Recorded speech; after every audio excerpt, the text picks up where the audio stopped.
10 kota megapolitan di Tiongkok memiliki infrastruktur raksasa. Infrastruktur yang tidak akan dimiliki oleh kota New York selama 100 tahun ke depan, ini bukan sekadar opini. Itulah yang terjadi ketika Anda membandingkan sebuah kota yang masih menggunakan lampu lalu lintas rancangan tahun 1970-an. Sangat kontras dengan kota-kota di Tiongkok, di mana kecerdasan buatan mengendalikan 12.000 persimpangan secara bersamaan. Itulah yang terjadi ketika Anda membandingkan kereta bawah tanah New York yang mengangkut sekitar 1 miliar penumpang per tahun. Bandingkan dengan kereta bawah tanah Beijing yang mengangkut hampir 3,5 miliar penumpang setiap tahunnya. Itulah yang terjadi ketika Anda membandingkan Bandara Internasional John F. Kennedy dengan terminal-terminal baru di Tiongkok yang dibangun dalam waktu kurang dari 5 tahun. Terminal modern ini mampu memproses penumpang melalui pengenalan wajah, mulai dari pintu depan hingga gerbang keberangkatan. Semuanya berjalan otomatis, dengan jumlah staf yang jauh lebih sedikit. New York memang ikonik, tetapi ikonik dan maju adalah dua hal yang sangat berbeda. 10 kota ini bukan hanya lebih besar, melainkan juga lebih cerdas, lebih cepat, dan lebih terhubung. Hubungan makro dengan cara yang benar-benar sulit dipercaya, sebelum Anda melihat sendiri datanya. Kita akan membahas semuanya secara detail. Mulai dari hal-hal yang mengesankan, hingga kota-kota masa depan yang terasa seperti fiksi ilmiah yang menjadi kenyataan. Pada akhirnya, Anda tidak hanya akan memahami mengapa New York tertinggal, tetapi Anda juga akan menyadari seberapa jauh sebenarnya New York telah tertinggal. Nomor 10. Tianjin, Sang Mesin Hijau. Kebanyakan orang di luar Tiongkok belum pernah mendengar tentang Tianjin. Dan itu adalah sebuah kesalahan. Karena Tianjin diam-diam sedang menjalankan salah satu eksperimen perkotaan paling menarik di planet ini. Sino-Singapore Tianjin Eco City adalah sebuah distrik yang dirancang dari nol untuk menguji teknologi hijau dalam skala nyata. Ini bukan sekadar taman penelitian kecil, melainkan sebuah distrik lengkap tempat orang-orang benar-benar tinggal dan bekerja. Di sini, setiap bangunan terhubung ke jaringan listrik pintar yang menyeimbangkan energi dari panel surya, turbin angin, dan pasokan listrik utama secara sekaligus, setiap detik, sepanjang hari.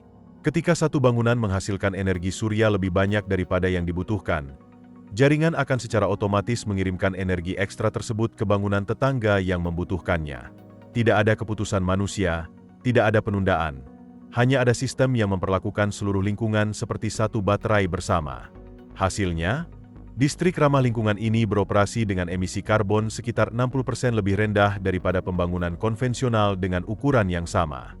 Untuk memberikan gambaran dalam konteks New York, bayangkan jika seluruh Upper West Side berbagi daya seperti satu rumah pintar. Hal yang tidak ada di Manhattan itu, nyatanya ada di Tianjin.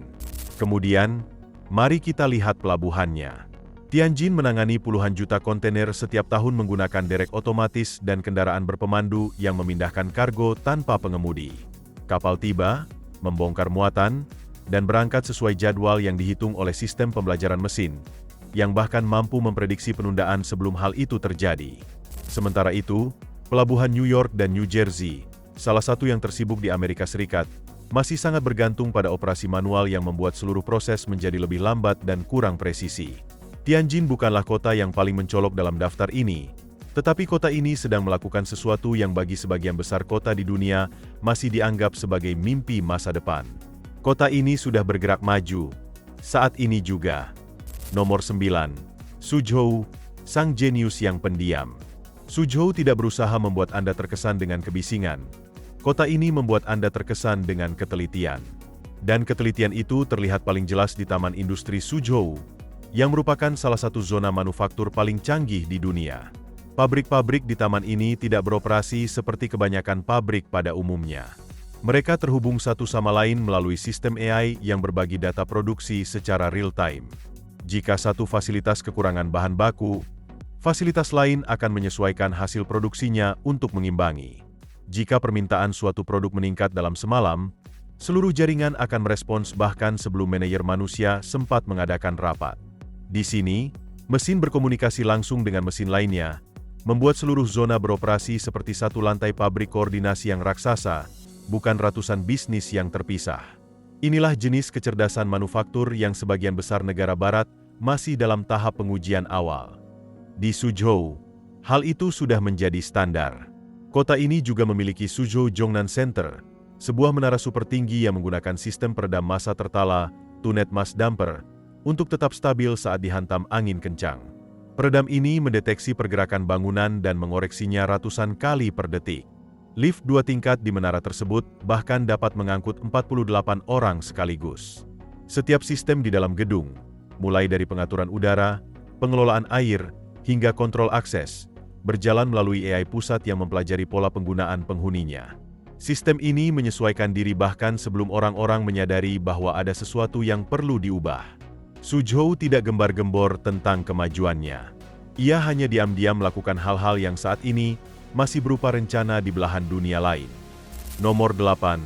Wuhan, sang raksasa yang terhubung. Wuhan terletak di kedua sisi sungai Yangtze. Geografi itu sendiri menciptakan tantangan teknik yang sangat besar, karena sungai yang selebar itu dapat membelah kota menjadi dua dan membuat mobilitas kehidupan sehari-hari menjadi sangat sulit. Jawaban Wuhan terhadap masalah tersebut adalah salah satu hal paling mengesankan yang akan Anda temukan di kota manapun di bumi. Jembatan jalan raya dan kereta api sungai Yangtze Wuhan adalah penyeberangan 2 tingkat yang membawa kendaraan mobil di tingkat atas dan kereta metro di tingkat bawah secara bersamaan. Itu saja sudah luar biasa. Namun, yang membuatnya jauh lebih luar biasa adalah jembatan tersebut dipenuhi oleh sensor yang tertanam di bagian kabel dan deknya. Sensor-sensor itu terus-menerus mengirimkan data ke sistem pemantauan yang melacak tekanan, suhu, dan pergerakan secara real-time. Ketika sesuatu mulai bergeser, meskipun hanya sedikit, para insinyur akan tahu persis di mana dan kapan hal itu terjadi, jauh sebelum kerusakan fisik yang terlihat muncul. Di New York, jembatan dan terowongan kota yang sudah tua diperiksa secara berkala sesuai jadwal. Artinya, suatu masalah dapat berkembang di antara jeda pemeriksaan sebelum ada orang yang menyadarinya. Sebaliknya, jembatan-jembatan di Wuhan pada dasarnya memeriksa diri mereka sendiri sepanjang hari, setiap hari. Ini adalah hubungan yang sama sekali berbeda antara sebuah kota dan infrastrukturnya. Sistem metro Wuhan tumbuh dari yang awalnya hampir tidak ada, menjadi lebih dari 300 km jalur rel dalam waktu sekitar 15 tahun saja, dan angka ini terus berkembang. Jaringan ini mengangkut sekitar 5 juta penumpang per hari dengan kereta otomatis, pintu layar peron di setiap stasiun, serta informasi kepadatan lalu lintas secara real-time yang dapat diperiksa oleh penumpang bahkan sebelum mereka meninggalkan rumah. Seluruh jaringan ini juga berkoordinasi langsung dengan sistem bus. Jadi, jika jalur metro mengalami keterlambatan, rute bus akan menyesuaikan secara otomatis untuk menyerap permintaan penumpang tambahan. Wuhan mungkin tidak cukup banyak dibicarakan di luar sana, tetapi apa yang telah dibangun di sini adalah model nyata tentang bagaimana sebuah kota besar yang kompleks dan terbagi oleh sungai dapat berjalan seperti satu sistem yang utuh dan lancar. Nomor 7. Chengdu, kota yang berpikir sebelum membangun. Kebanyakan kota membangun terlebih dahulu dan memperbaiki kekacauan setelahnya. Namun, Chengdu melakukan sesuatu yang berbeda. Kota ini membangun kembaran digitalnya, digital twin, terlebih dahulu. Kembaran digital adalah salinan virtual dari seluruh kota, setiap jalan, setiap bangunan, setiap pipa utilitas, hingga setiap rute transit yang diperbarui secara real-time. Sebelum perencana kota Chengdu memulai pembangunan apapun yang baru, mereka mengujinya terlebih dahulu di dalam kembaran digital tersebut. Mereka dapat melihat bagaimana sebuah jalan baru akan memengaruhi lalu lintas di seluruh kota dalam 3 tahun ke depan. Mereka juga dapat melihat bagaimana sebuah menara hunian baru akan mengubah permintaan air, listrik, dan transit di daerah sekitarnya. Mereka dapat memprediksi masalah yang belum terjadi, lalu memperbaikinya sebelum skop pertama menyentuh tanah. Ini bukan proyek penelitian kecil. Inilah cara kota ini benar-benar mengambil keputusan, dan akurasi prediksi tersebut benar-benar mencengangkan. Perencanaan kota tradisional seringkali bergantung pada model yang sudah usang bahkan sebelum konstruksi selesai. Sebaliknya, sistem Chengdu bekerja dengan data langsung. Artinya, sistem ini terus belajar dan menjadi jauh lebih akurat. Bandara Internasional Chengdu Tianfu dibangun dengan desain berwawasan ke depan yang sama. Terminalnya dibangun dalam waktu sekitar 4 tahun dan dirancang sejak hari pertama untuk menangani 80 juta penumpang per tahun. Sistem bagasi otomatis melacak setiap koper menggunakan chip pelacak kecil. Gerbang pengenalan wajah memproses penumpang dalam hitungan detik. Sementara itu, Alat manajemen kerumunan berbasis AI memprediksi di mana kemacetan akan terbentuk sebelum benar-benar terjadi. Jadi, bandara akan menyesuaikan diri sebelum kerumunan orang menyadari bahwa mereka perlu bergerak. John F. Kennedy New York saat ini sedang berada dalam rencana renovasi beberapa dekade yang telah ditunda berkali-kali. Chengdu membangun bandara yang jauh lebih cerdas dalam waktu yang lebih singkat daripada waktu yang dibutuhkan New York, hanya untuk menyetujui dokumen perencanaannya. Nomor 6. Guangzhou, kota vertikal berkecepatan tinggi. Guangzhou adalah tempat di mana langit bukanlah batas, melainkan sebuah titik awal. Pusat keuangan CTF Finance Center, menjulang hingga 1.790 kaki dengan teknologi lift yang bergerak dengan kecepatan 71 kaki per detik. Itu menjadikannya salah satu sistem lift tercepat di planet ini. Lift bertingkat 2 ini dapat mengangkut 96 orang sekaligus, dikelola oleh sistem AI yang memantau posisi serta pola penggunaan di setiap lantai.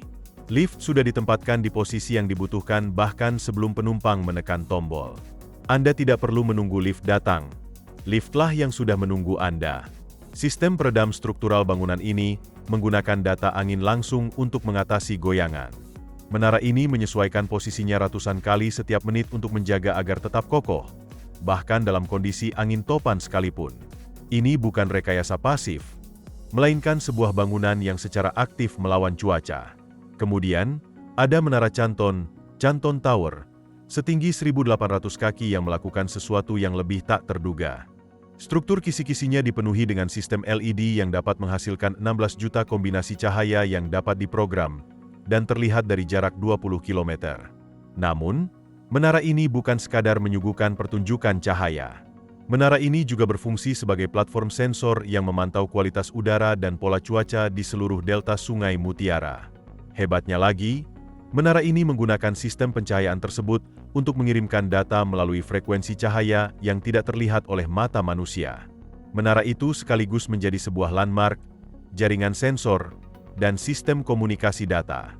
Guangzhou juga mengoperasikan salah satu jaringan listrik pintar tercanggih di Tiongkok, yang terus-menerus menyeimbangkan beban di puluhan pembangkit listrik, instalasi tenaga surya, dan sistem cadangan. Ketika suatu distrik menggunakan lebih banyak listrik, jaringan listrik akan mengambil daya dari area yang memiliki surplus dan menyalurkannya ke sana secara instan. Ketika sumber energi terbarukan menghasilkan energi ekstra, sistem akan menyimpannya atau mengirimkannya ke stasiun pengisian daya untuk armada kendaraan listrik kota. Sistem jaringan listrik ini memikirkan distribusi daya layaknya seorang pemain catur memikirkan papan catur, selalu berada beberapa langkah di depan. Nomor 5. Hangzhou, kota dengan otak. Hangzhou memiliki sistem AI bernama City Brain, dan namanya bukan sekadar kiasan, itu sangat akurat. City Brain tidak hanya mengawasi kota, ia benar-benar menjalankan kota. Sistem ini mengambil data dari lebih dari 5.000 kamera, jutaan perangkat yang terhubung, dan setiap kendaraan transit secara real-time. Sistem ini menggunakan semua informasi tersebut untuk membuat keputusan tentang arus lalu lintas, respons darurat, dan distribusi sumber daya, jauh lebih cepat daripada operator manusia manapun yang bahkan belum sempat memahami masalahnya, apalagi menanggapinya. Ketika terjadi kecelakaan mobil di Hangzhou, City Brain akan mengalihkan lalu lintas di ratusan persimpangan, mengirimkan layanan darurat, dan menyesuaikan pengaturan waktu sinyal di sepanjang setiap koridor yang terkena dampak dalam hitungan detik. Pada tahun pertama operasinya, sistem ini berhasil mengurangi kemacetan kota secara keseluruhan sebesar 15%. Itu bukan peningkatan yang kecil.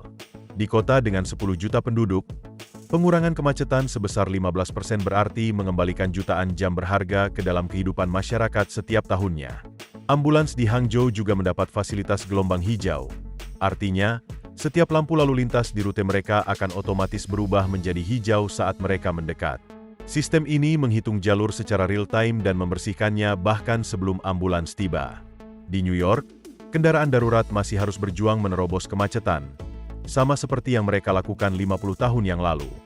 Hangzhou juga merupakan salah satu kota di Tiongkok yang paling minim transaksi tunai, cashless. Sekitar 95% transaksi di sini terjadi melalui sistem pembayaran seluler. Terminal pembayaran dengan pengenalan wajah ada di mana-mana, mulai dari penjual makanan di jalanan, pintu putar kereta bawah tanah, hingga mesin parkir.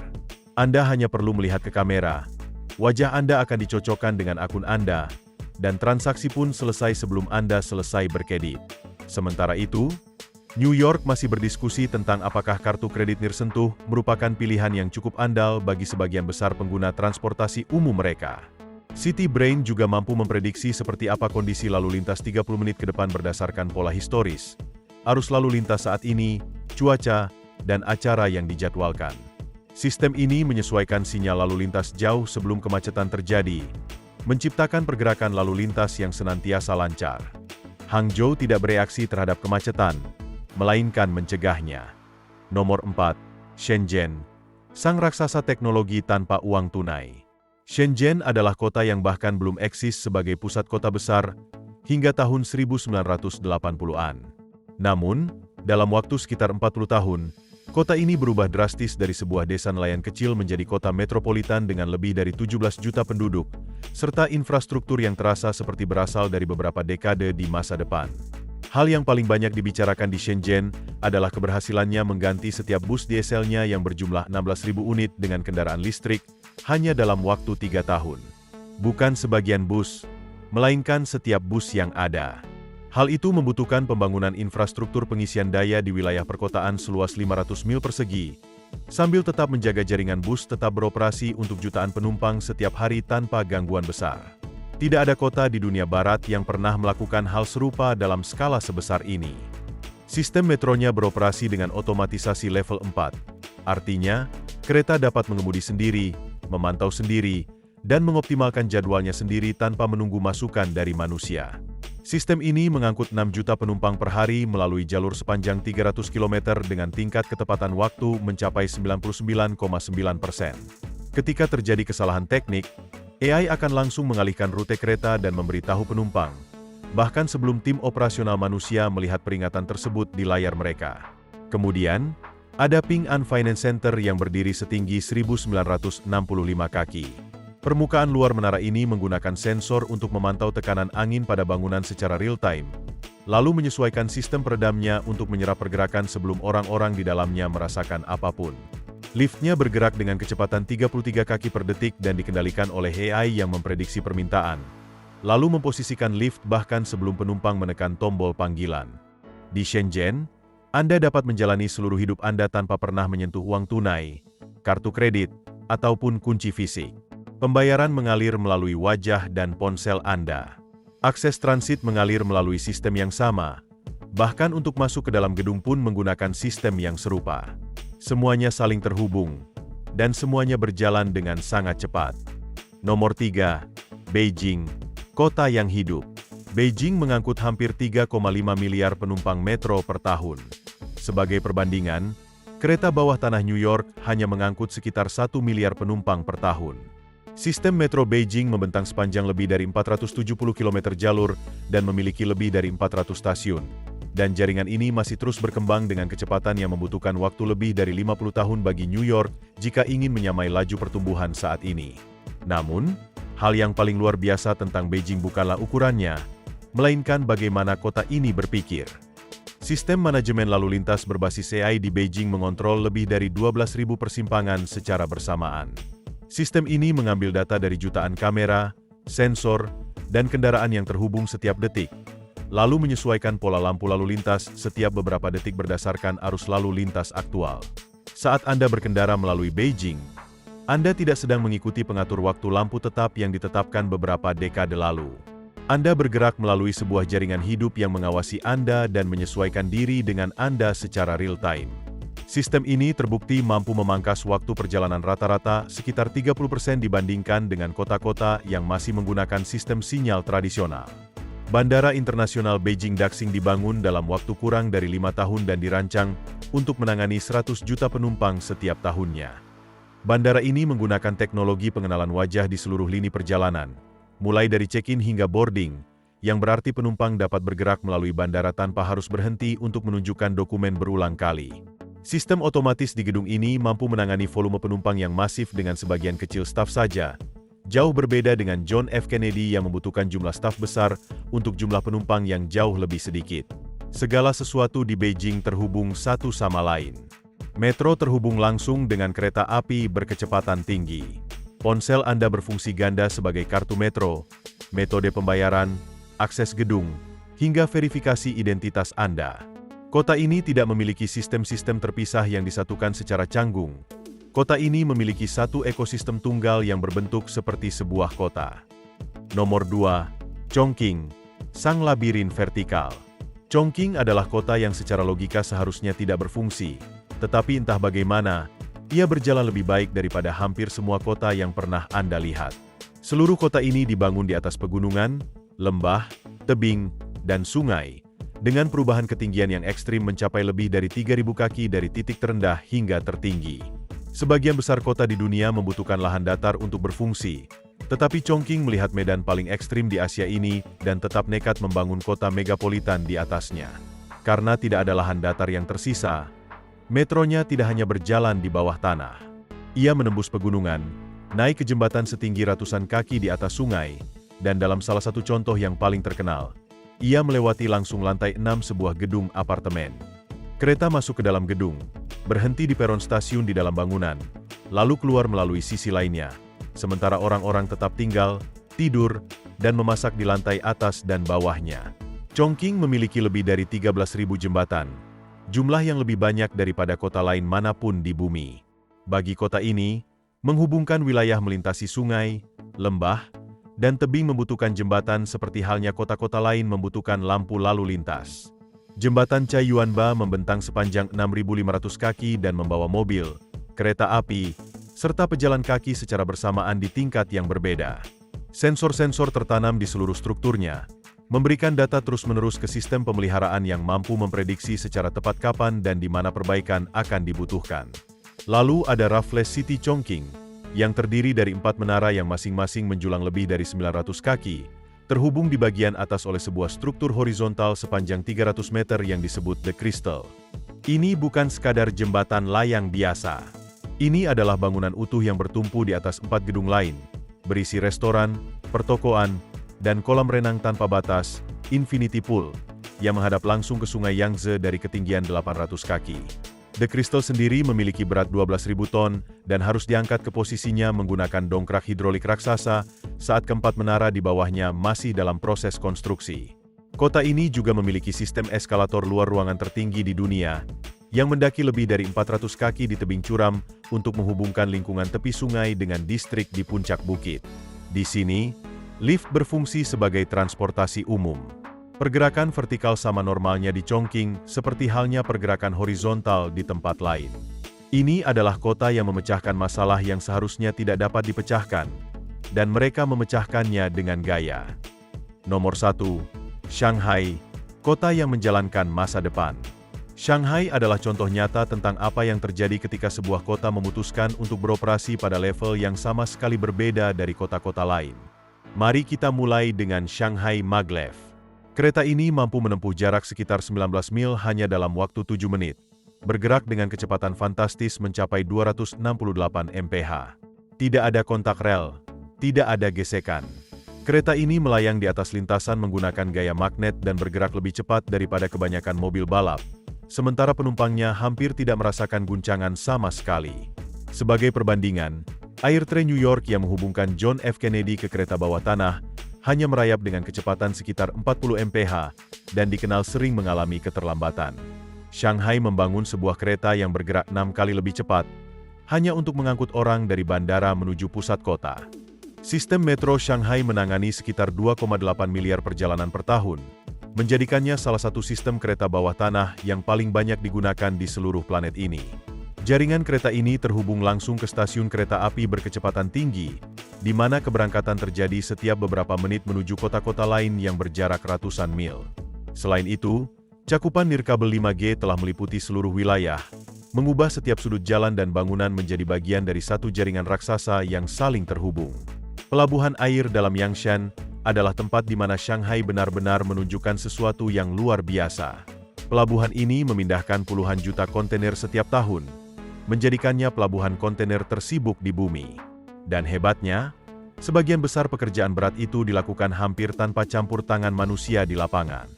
Derek otomatis, kendaraan berpemandu otomatis, AGV, Automated Guided Vehicles, dan sistem robotik beroperasi sepanjang waktu dengan tingkat presisi yang tidak akan pernah bisa ditandingi oleh pelabuhan yang dioperasikan secara manual.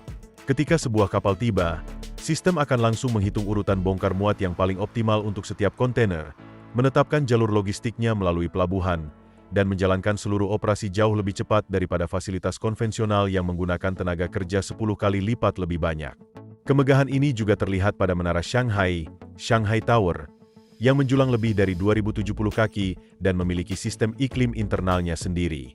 Cangkang luar berlapis ganda pada bangunan ini menciptakan atrium spiral 9 lantai yang membungkus seluruh struktur, lengkap dengan sensor di setiap tingkat yang memantau tekanan angin, suhu, hingga kualitas udara. AI di dalam gedung ini akan menyesuaikan pemanas, pendingin, dan ventilasi secara independen untuk masing-masing dari 128 lantainya, berhasil mengurangi penggunaan energi hingga 30% dibandingkan dengan menara berukuran serupa yang dibangun dengan cara konvensional.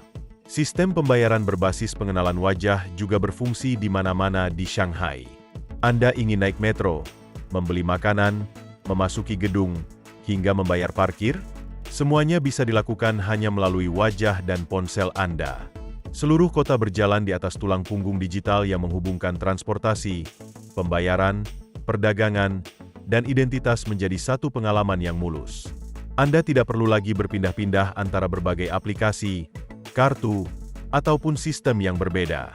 Anda hanya perlu bergerak di dalam kota, dan kota yang akan mengurus sisanya. Shanghai tidak sedang mencoba menjadi masa depan. Kota ini sudah menjadi masa depan itu sendiri. Apa yang membedakan 10 kota ini dari New York bukanlah sekadar masalah uang atau ukuran populasi, melainkan konsep pemikiran di balik cara pembangunannya. Banyak dari kota-kota di Tiongkok ini memiliki kesempatan emas untuk membangun sistem baru dari nol selama periode pertumbuhan tercepat mereka. Alih-alih menambahkan teknologi baru di atas infrastruktur lama, seperti yang terpaksa harus dilakukan oleh New York, mereka langsung membangun semuanya dalam kondisi saling terhubung sejak awal. Transportasi terhubung dengan pembayaran. Pembayaran terhubung dengan identitas. Bangunan terhubung dengan jaringan listrik. Dan jalanan terhubung langsung dengan sistem AI. Seluruh kota berperilaku seperti satu jaringan hidup yang tunggal, bukan kumpulan sistem terpisah yang hampir tidak pernah bekerja sama. New York memang masih menjadi kota kelas dunia dalam banyak hal. Namun, ketika Anda membandingkan detail, angka-angka, dan pengalaman sehari-hari saat bergerak melalui salah satu kota megapolitan di Tiongkok ini dengan bergerak membelah Manhattan, kesenjangan tersebut menjadi sangat sulit untuk diabaikan. Jika video ini mengejutkan Anda, silakan tekan tombol suka dan berlangganan agar Anda tidak pernah melewatkan topik-topik menarik yang akan kami bahas selanjutnya. Aktifkan juga lonceng notifikasinya, karena video berikutnya akan menyajikan fakta yang sama sulitnya untuk dipercaya seperti video ini. Sekarang, kami ingin mendengar opini dari Anda. Dari 10 kota yang sudah kita bahas, di kota mana Anda paling ingin menghabiskan waktu selama 1 minggu? Dan apa alasannya? Tuliskan jawaban Anda di kolom komentar di bawah.